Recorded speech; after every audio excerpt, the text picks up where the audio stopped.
8月4号，如果你有空，我们想约你出来见面聊天。我们即将举行见面会，我 Jamie、琪琪还有子涵要齐聚一堂，希望跟大家交流一下做国际新闻的一些经验和心得。详细资讯呢，片尾我会再介绍了。想要直接报名的话，可以到资讯栏或置顶留言的连结点进去抢票。别忘了 YouTube 频道会员有优惠价。然后干爹干妈会员请注意，有专属的免费名额，麻烦到只有你们可以看到的 YouTube 频道贴文跟我们联络。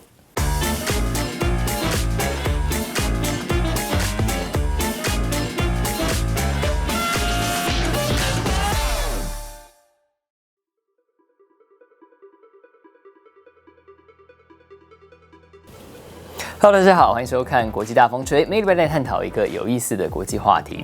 美国总统大选即将进入倒数100天，截至7月18号的民调显示，前总统川普微幅领先现任总统拜登。虽然还不至于毫无悬念笃定当选，但川普重返总统宝座的可能性并不小。那对外界来说，最好奇的是，川普如果重新入主白宫，美国的外交政策会有所改变吗？尤其是面对所谓战略竞争对手中国，曾经发起美中贸易战的川普还会怎么样出招呢？另外，川普最近也喊出台湾应该要为美国的保护付出相对应的代价，这又是什么意思？这一集呢，就来看看如果川普2.0成真，美国对中和对台政策可能会有什么样的发展。喜欢我们的国际新闻报道，记得订阅频道哦。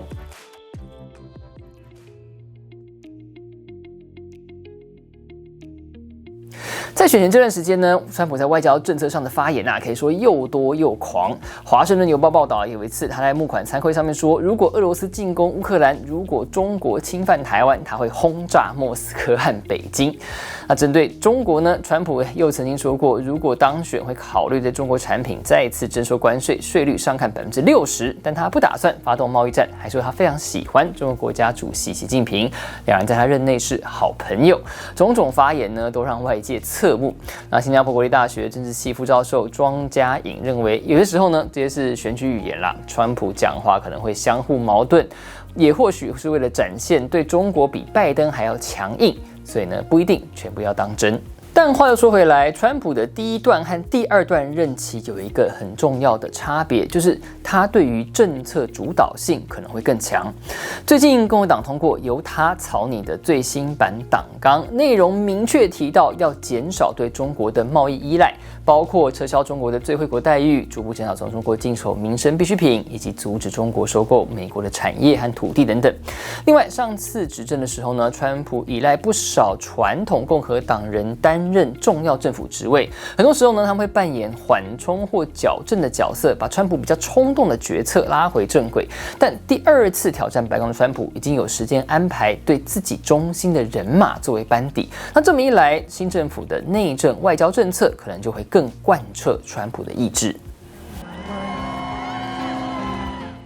美国智库布鲁金斯学会的客座研究员孙运分析，川普、拜登连两任总统对中国的惩罚性关税措施，在打击中国经济、创造美国关税收入的同时，也导致美国的物价上涨、就业率下滑，整体的经济影响其实是负面的。但主打保护美国产业的川普，应该会继续坚持对中贸易强硬的路线。那孙运也指出，根据2023年数据，美国对中国出口金额是1470亿美金，从中国进口的金额则高达4270亿美金。美国对中国的贸易逆差非常的大。换句话说，如果川普如选前所说，要对中国所有进口商品征收60%的关税，基本上中国是没办法用对等的力道来还击，但也不可能什么都不做，一定会想办法报复。因此呢，可以预期两国的经贸关系会再度恶化，而且会进一步脱钩。我们敦促美方切实遵守世贸组织的规则，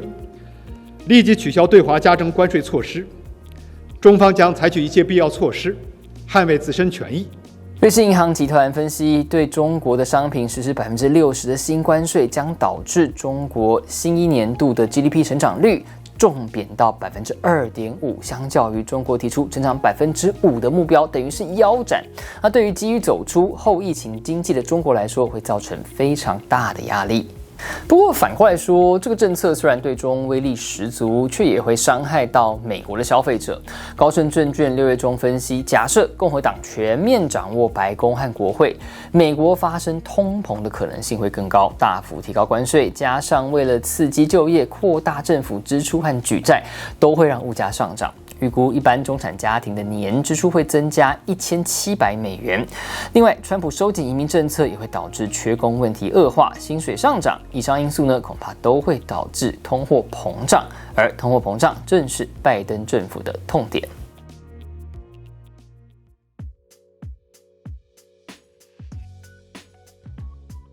那川普如果再度执政，美国对台政策又会有什么样的变化呢？川普过去的记录呢，可以说是进退不定，并不是很一致。例如，他刚上任的时候就跟时任总统蔡英文通过电话，这打破了美国的外交惯例。但后来跟中国国家主席习近平联络的时候呢，又退回传统的底线，表示呢，遵守一中政策。不过在川普任内，美国通过对台贩卖让中国不满的 F-16战机，那在他的卸任前夕，国务院也宣布解除美台官员来往交流的限制，堪称都是双方关系的突破。不过，美国媒体《外交政策》杂志分析，这些比较是对中鹰派官员的主张，例如国务卿蓬佩奥、国安顾问波顿等等，未必是川普本人的意思。从川普近几个月的发言来看，他确实遵守传统上战略模糊的原则，也就是不直接表明如果中国侵台，美国是否会出兵协防，而是说，要看对美国值不值得，甚至还直说台湾没给美国什么好处，美国就好像保险公司一样。那换句话说呢，川普倾向不干预太多外国事务，除非有利可图。